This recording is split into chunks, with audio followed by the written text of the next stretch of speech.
they go through a rigorous examination, accreditations, registration cycles, and end up in communities which are almost alien to them.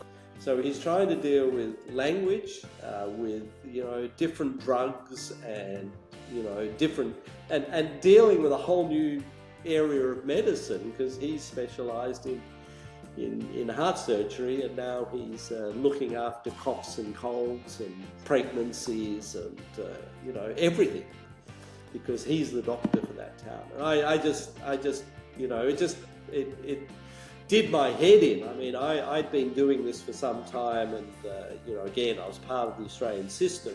Even to me, going and working out there in the outback it's scary. What is the level of, in general, or in your experience, the community support to such IMGs or international medical graduates? Are communities supportive and appreciative in general? Better to have a vet sort of do a bit of amateur surgery on you than just to bleed out or die on the spot. And that is life in the outback. I can't stress it too much. Hello, everyone. We continue our discussion with Professor Nikolai Petrovsky on the global movement of international medical graduates and health professionals. So, in part one, we reviewed the history, the origins of this migration of medical doctors and health professionals from relatively lower income countries to the higher income countries. In part two of the discussion, we discuss where the rubber meets the road. So I begin by asking Professor Petrovsky what happens when a foreign medical graduate ends up in an alien land. Take a look. They're in mid-20s by the time a doctor graduates from the medical school, and by doctor I also include the dentist in that. So then they go through a rigorous examination, accreditations, registration cycles, and end up in communities which are almost alien to them, unless, of course, there's a generational factor in this medical profession. You have some relatives or you have some generational knowledge of how to move from a smaller country to an industrialized country through the system of examination and all that. That also happens. But by far, these gentlemen, ladies and gentlemen, the foreign graduates are put through a rigorous system, and life is not easy once they get in a new system either. So, some words, your experience of Yeah, observing. look. I guess the classic again, as I mentioned, I spent a lot of time during my career, even though I was sort of very academically focused and research. Spending time working in the outback because I just enjoyed it, and it was very challenging. But it's the real world. You see real patients. Um, and I was working in a country town called Mildura, which is about 5-6 hours drive from Adelaide or Melbourne, so on the Murray River. And there was a little town near us called Oyen, just a few thousand people, very, very isolated wheat town.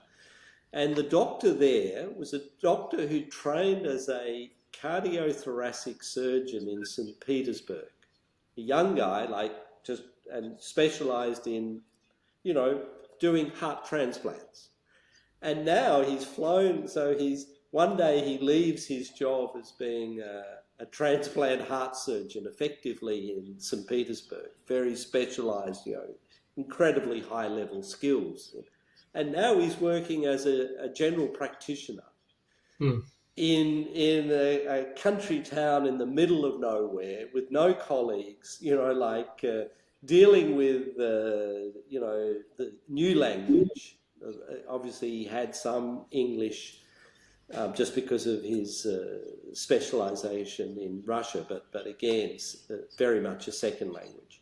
So he's trying to deal with language, with different drugs and different and dealing with a whole new area of medicine because he's specialised in heart surgery, and now he's looking after coughs and colds and pregnancies and everything because he's the doctor for that town. And I just it did my head in. I mean, I'd been doing this for some time, and again, I was part of the Australian system. even to me, going and working out there in the outback it's scary, and you can't have too many skills and local knowledge. Hmm. I just couldn't get my head around.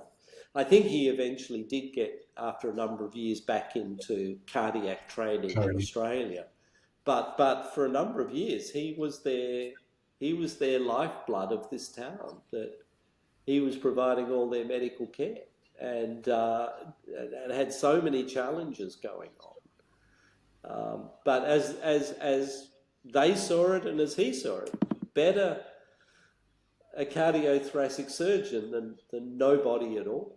Next you're looking at the dentist trying to take out your appendix. And that sort of does happen some places where, the next best thing is a nurse, or it's a dentist, or it's a vet. But if someone's dying, right, better to have a vet sort of do a bit of amateur surgery on you than just Hmm. to bleed out or die on the spot. Hmm. And that is life in the outback. I can't stress it too much. It's but I think, yes. So it's easy for Australia to take these people and put them somewhere like that and say problem solved. But of course, it creates its own problems and stresses, both for them and their communities. It's a partial solution. But then what I tried to do was support him, because I was in the hospital. He was just in this town, some hundreds of kilometres away. But you try and support those people, but otherwise they're on their own. And Professor Petrovsky, what is the level of, in general, or in your experience, the community support to such IMGs or international medical graduates? Are communities supportive and appreciative in general? Oh, What you? absolutely. Because in these places, I mean, the communities are aware that without that foreign trained doctor, they would have nobody. So Hmm. they fight to keep these people, and if those people's medical registration is threatened, every so often politicians will say, oh, we're just going to strip all of these foreign doctors of their Hmm. ability to work here, and those communities will go into battle to Remarkable. keep these people, because again their argument is, yes, that mightn't be perfect system, but look at what the alternative is. Some medical care is better than none. So, which is not to diminish these people in any way, but as you say, they're trying to deal with all of this complexity, a lot of which they haven't been trained for. A cardiothoracic surgeon hasn't been trained how to deal with, postpartum hemorrhage, or,